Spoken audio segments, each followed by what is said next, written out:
Hello friends, तो आज मैं आपको जवान मूवी की पूरी कहानी बताने जा रहा हूँ जो कि मैंने अपने हिसाब से लिखी है। एंड यार सीरियसली आई थिंक कि मैं मूवी के रियल स्टोरी के काफी हद तक नजदीक पहुंच चुका हूँ। एंड यस, जवान की फैन फिक्शन मेरी अब तक की जितनी भी फैन फिक्शन आई हैं उनमें से सबसे डिफिकल्ट वाला फैन फिक्शन था, क्योंकि यार जितना दिमाग इस पे लगाया है ना शायद ही किसी और फैन फिक्शन पे लगाया होगा। तो इसलिए आई होप कि आप लोगों को स्टोरी पसंद आए। और दोस्तों, इस स्टोरी को मैंने इतने डिटेल में लिखा है कि इसके पूरे स्टोरी को एक पार्ट में कवर करना तो पॉसिबल बिल्कुल भी नहीं होगा, और इसलिए जवान की स्टोरी आप लोगों को 2 पार्ट में देखने को मिलेगी और ये इसका पार्ट 1 है। तो चलो अब बिना किसी देरी के वीडियो को शुरू करते हैं।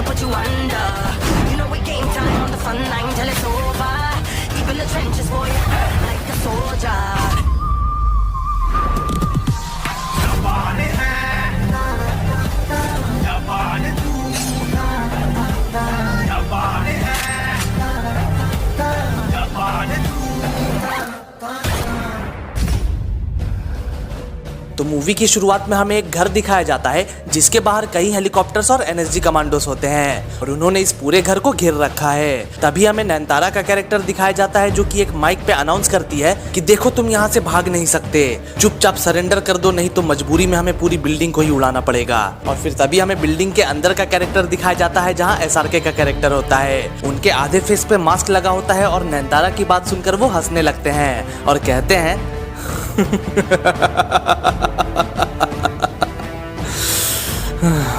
रेडी। और ये कहकर वो अपने पैर से एक बॉम्ब वाले बटन को दबाते हैं जिससे कि पूरी बिल्डिंग के बाहर कई बम धमाके हो जाते हैं और यहीं से पूरा स्क्रीन जो है वो ब्लैक हो जाता है। और फिर हमें एसआरके की एक वॉइस ओवर सुनाई देती है जहाँ पे वो कहते हैं पिछले 1 महीने में मैंने कई बम धमाके किए पूरे सिस्टम को ही हिलाकर रख दिया। आप लोग सोच रहे होंगे कि कितना बुरा इंसान हूँ मैं, 1 नंबर का विलेन हूँ, लेकिन कौन हूँ मैं, क्यों कर रहा हूँ मैं ये सब, ये जानने के लिए कहानी को शुरुआत से शुरू करना पड़ेगा। उसके बाद मैं पुण्य हूँ या पाप हूँ ये फैसला आपके हाथ। लेकिन मेरे बारे में कुछ भी सोचने से पहले एक बात याद रखिएगा कि मैं भी आप हूँ। एंड दोस्तों, फिर इस डायलॉग के बाद हमें 1982 का साल दिखाया जाता है जहां हमें ऑफिसर राजवर्धन दिखते हैं जिस कैरेक्टर को एसआरके ही प्ले कर रहे हैं। राजवर्धन पंजाब बॉर्डर पे तैनात होते हैं और वो और उनकी टीम कभी कभी पास के गांव में कुश्ती लड़ने के लिए भी जाते हैं। तो इसी तरह एक दिन वो अपने साथियों के साथ कुश्ती का खेल देखने और लड़ने जाते हैं। वहां पे राजवर्धन कई खिलाड़ियों को चित कर देते हैं, लेकिन तभी उनको एक नई लड़की चैलेंज करती है। अब शुरुआत में तो वो उस लड़की से लड़ने के लिए मना कर देते हैं, लेकिन जब वो लड़की बोलती है एक आर्मी ऑफिसर होकर एक औरत से डर गए, एंड फिर यहाँ पे ये रिवील होता है कि वो लड़की कोई और नहीं बल्कि दीपिका पादुकोण होती है। अब दीपिका पादुकोण की खूबसूरती को देखकर राज उससे लड़ने के लिए रेडी हो जाता है और दोनों में कुश्ती की लड़ाई शुरू हो जाती है। दीपिका से लड़ते लड़ते ही राज को उससे प्यार हो जाता है और वो जानबूझकर इस लड़ाई को हार जाता है। अब इस लड़ाई के बाद राज और दीपिका रोज एक दूसरे से मिलने लगे। यहाँ पे एक रोमांटिक सा सॉन्ग भी चलता है और उसी सॉन्ग के एंड होते होते दोनों की लव स्टोरी से लेकर शादी तक का सीन हमें दिखा दिया जाता है। अब मूवी में आगे हमें एक सीन दिखाया जाता है जहाँ पंजाब के पास वाले बॉर्डर पे कुछ लड़कियां घायल अवस्था में पहुंचती है। राज और उसकी टीम उन पे बंदूक तान देते हैं, लेकिन वो लड़कियां कहती है कि हम हिंदुस्तानी ही हैं और हम लोग बड़ी ही मुश्किल से अपनी जान बचा कर आए हैं। लेकिन दोस्तों, यहाँ पे राज को उन पे यकीन नहीं होता, इसलिए वो उनको हिरासत में ले लेता है। लेकिन तभी वहाँ दीपिका आ जाती है और राज से कहती है कि इनको छोड़ दो। और फिर आगे हमें पता चलता है कि असल में ये लड़कियां उसी गाँव की थी जिस गाँव में जवान कुश्ती लड़ने के लिए जाता था और ये लड़कियां पिछले 4 साल से गायब थी। और यहाँ पे ये बात भी रिवील होती है कि दीपिका कोई आम लड़की नहीं बल्कि एक एक्स रॉ एजेंट थी और उसे हमेशा से ही इस बात का शक था कि सिस्टम में बैठे कुछ लोग भोली भाली लड़कियों को पाकिस्तान और अफगानिस्तान जैसे देशों में बेच देते हैं। और ये बात उसने रॉ को भी कई बार बताने की कोशिश की, लेकिन सबूत न होने की वजह से रॉ ने उसकी बात नहीं मानी। तो अब जब ये बात एसआरके और उसकी टीम को पता ही चलती है कि तभी विजय सेतुपति जो कि एनएसजी का एक लीडर होता है वो अपने आदमियों के साथ वहाँ आ जाता है। फिर राजवर्धन से उन लड़कियों की बात करता है जहाँ राज और दीपिका उन लड़कियों की सारी सच्चाई उन्हें बता देते हैं। और इन लड़कियों की सारी सच्चाई जानने के बाद विजय कहता है कि अगर ऐसी बात है तो तुम सब मेरे साथ चलो। तो अब आगे हम देखते हैं कि विजय सेतुपति धोखे से उन सभी को एक गोडाउन में लेकर जाता है और अपने गुंडों की मदद से राज, दीपिका और बाकी के सारे जवानों पे हमला कर देता है और उनको बताता है वो मैं ही हूँ जो इन लड़कियों की स्मगलिंग करता है। और अब क्योंकि तुम लोगों को सब कुछ पता चल ही चुका है, तो क्यों ना अब तुम सभी लोग अपने देश के लिए कुर्बान हो जाओ। और फिर ये कहकर वो उन सभी पे गोलियां चलवा देता है। यहाँ राज, दीपिका और बाकी के सोल्जर्स उनसे लड़ने की कोशिश करते हैं। एक अच्छा सा एक्शन सीक्वेंस भी हमें यहाँ पे दिखाया जाता है, लेकिन आखिर में राज और बाकी सारे जवानों को विजय मार देता है। और फिर वो दीपिका को भी मारने ही वाला होता है, लेकिन तभी वहाँ पे बाकी के सोल्जर्स पहुंच जाते हैं, क्योंकि मरने से पहले राज ने सीक्रेटली उनको अपने पेजर से मैसेज कर दिया था कि उनको हेल्प चाहिए। लेकिन यहाँ विजय सेतुपति बाकी लड़कियों को मारकर अपने हाथ में भी गोली मार लेता है और सोल्जर्स के सामने नाटक करता है कि दीपिका असल में आईएसआई से मिली हुई है और वो हमारे हिंदुस्तान की मासूम लड़कियों की स्मगलिंग कर रही थी। और जब हमारे जवानों ने इसे रंगे हाथ पकड़ लिया तो इसने सभी लड़कियों को मार डाला और हमारे जवानों को भी मार डाला। तो दोस्तों अब इस इल्जाम पे दीपिका को पकड़ लिया जाता है और एक महिला जेल में डाल दिया जाता है। फिर मूवी में आगे हमें सारे जवानों की डेड बॉडीज दिखाई जाती है जिनको आखिरी सलामी दी जा रही थी। तो अब यहाँ से ये सीन शिफ्ट होता है और हमें 9 महीने बाद की कहानी दिखाई जाती है, जहाँ दीपिका प्रेग्नेंट होती है और जेल की बाकी औरतों को अपनी कहानी सुना रही होती है और उनसे कहती है कि जो इंसाफ मैं और मेरे पति नहीं कर पाए वो मेरा बेटा करेगा। और फिर वो दिन भी आ ही जाता है जब जेल में ही उसके बेटे का जन्म होता है और उसके जन्म के बाद जेल की सारी महिलाएं बहुत ज्यादा खुश थी, क्योंकि उनको दीपिका की बातों पे यकीन था और उन सभी की ये दुआएं भी थी कि ये लड़का बड़ा होकर अपने बाप को इंसाफ और अपनी माँ पे लगे इल्जामों को जरूर हटाएगा। दीपिका अपने बेटे का नाम जवान रखती है और जब वो 4 साल का हो जाता है तो दीपिका काफी ज्यादा बीमार हो जाती है और अपने आखिरी वक्त में जवान से कहती है कि एक दिन तुझे बड़ा होकर मेरे माथे पे लगे कलंक को हटाना होगा बेटा। वादा कर, देश की हर बेटी की रक्षा करेगा और समाज से बुराई का अंत करेगा। जवान अपनी माँ से वादा करता है और तभी दीपिका की डेथ हो जाती है और अब जवान की परवरिश जेल की बाकी औरतें मिलकर करती है। यहाँ से कहानी थोड़ी और आगे बढ़ती है और हम देखते हैं कि जवान अब बड़ा हो चुका है और अपनी लगन और मेहनत से एक पुलिस ऑफिसर बन गया है एंड अब वो उसी महिला जेल का इंचार्ज बन जाता है जहां उसने अपनी पूरी जिंदगी बिताई थी। अब यहाँ से सब कुछ सही चल रहा होता है और उस जेल में जवान के साथ कुछ लड़कियां भी बड़ी होती है जो कि अब यहाँ से निकलकर बाहर पढ़ने जा रही है। उन लड़कियों को गवर्नमेंट की तरफ से स्कॉलरशिप दी जाती है, क्योंकि भले ही वो लोग कैदियों की बेटी थी लेकिन उनको एक नई शुरुआत करने का पूरा हक है। कहा जाता है कि उन सभी लड़कियों को सरकारी खर्चे पे मॉस्को में पढ़ने का मौका मिलेगा, जहाँ से अपनी ग्रेजुएशन कंप्लीट करके वो लोग अपनी एक नई जिंदगी शुरू कर सकते हैं। तो अब उन सभी लड़कियों को मॉस्को भेज दिया जाता है और अब जवान भी आगे जाकर इंडियन फोर्स को ज्वाइन कर लेता है। और फिर एक दिन उसे खबर मिलती है कि कुछ अफगानी आतंकवादी इंडिया पे अटैक करने वाले हैं और बस इसलिए ही जवान अपने बाकी 4 साथियों के साथ अफगानिस्तान चला जाता है और इन्वेस्टिगेशन करना शुरू कर देता है।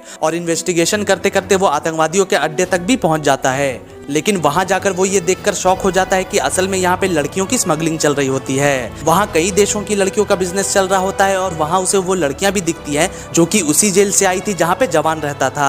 मतलब कि जिन लड़कियों को मॉस्को भेजा जाने वाला था वो असल में यहाँ पे बेची जा रही थी।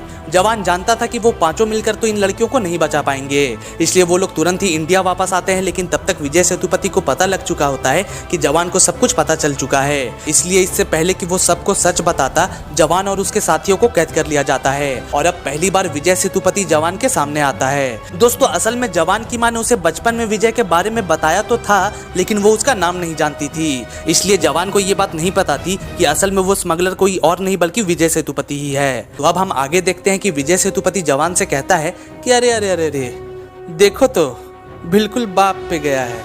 तेरी माँ और तेरे बाप ने भी बहुत कोशिश की थी मेरी पोल खोलने की, लेकिन बेचारे कुछ कर ही नहीं पाए। लेकिन हाँ, कम से कम तेरे बाप को शहीद बनने का मौका तो दिया था मैंने, लेकिन तेरे को तो मैं आतंकवादी बना के मारूंगा भाई।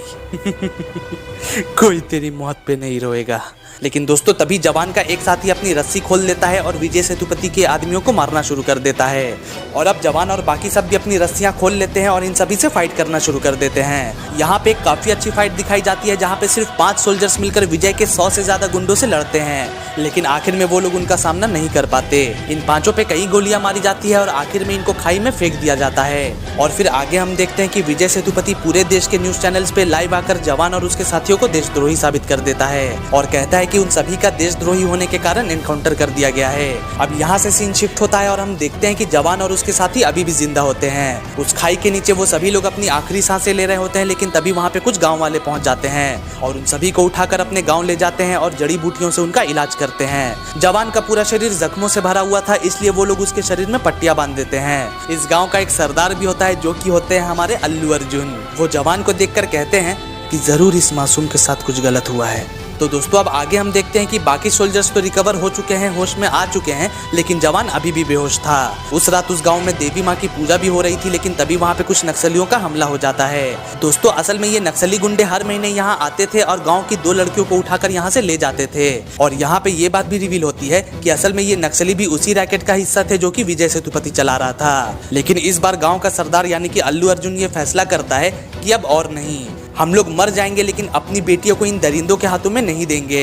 और अब इस बार सरदार अल्लू अर्जुन के साथ यहाँ पे बाकी के सोल्जर्स भी थे, इसलिए वो सभी लोग मिलकर उन नक्सलियों पे हमला कर देते हैं। यहाँ पे काफी अच्छी ग्राउंड लेवल फाइट सीक्वेंस हमें देखने को मिलती है, लेकिन कहीं न कहीं ये सभी लोग उन नक्सलियों के सामने हार रहे होते हैं। वहाँ दूसरी तरफ गाँव की सारी औरतें देवी माँ के सामने झुककर गुहार लगा रही होती है कि हे माँ, हमें बचा लीजिए, हमें इन राक्षसों से बचा लीजिए, सामने आइए माँ और इन दुष्टों का विनाश कीजिए। तो इस तरीके से गांव की सारी औरतें माँ से गुहार लगा रही होती है और तभी हम देखते हैं कि जवान होश में आ जाता है। दूसरी तरफ वहाँ लड़ाई में एक गुंडा अल्लू अर्जुन को मारने ही वाला होता है कि तभी जवान पट्टियों में ही दौड़कर देवी माँ की मूर्ति की तरफ भागता है। दौड़ते हुए देवी माँ की मूर्ति पे लगे भाले को उठाता है और फिर जंप करते हुए उस भाले को उस गुंडे की छाती में गाड़ देता है, जिससे कि अल्लू अर्जुन बच जाते हैं। और अब जवान, अल्लू अर्जुन और बाकी के 4 सोल्जर्स मिलकर उन सभी गुंडों को जान से मार देते हैं। फिर आगे हम देखते हैं कि अल्लू अर्जुन जवान और उसके साथियों को बताते हैं कि कैसे उनकी गाँव की बेटियों को बेचा जाता था, लेकिन आज पहली बार उन्होंने इस लड़ाई को जीत लिया है। लेकिन इसके साथ साथ वो ये भी कहते हैं कि ये तो एक बहुत ही छोटी सी जीत थी,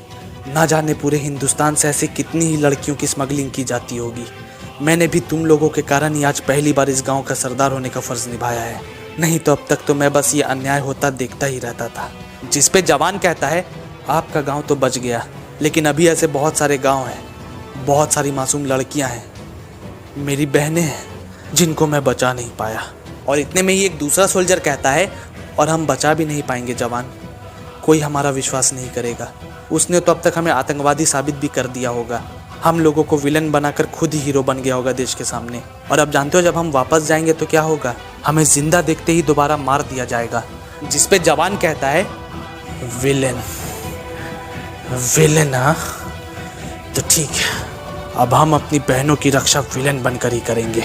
अल्लू अर्जुन जवान से कहता है कि जवान तुम उनका सामना नहीं कर पाओगे, लेकिन जवान कहता है, जब मैं विलेन बनता हूं ना तो कोई भी हीरो मेरे सामने टिक नहीं सकता।